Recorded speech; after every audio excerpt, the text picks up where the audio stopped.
Hi, it's HardReset, and today I'll show you how to replace blades of DREAME Roboticmover A1. So take your mover and flip it. Robot is lifted. Please check. Robot is lifted. Okay. Stop is activated. This was on, but On the display. it's not longer. So Robot now, is tilted.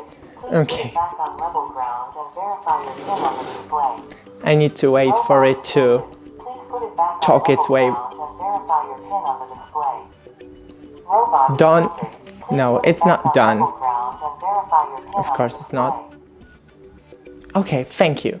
So, to replace the blades, I'll zoom it to you.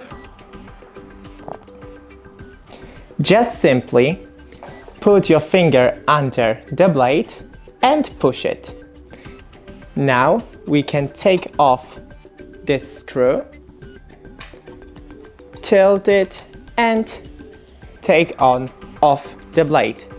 Now we can take the other blade, put it, click your finger under it and push it back. And that's it.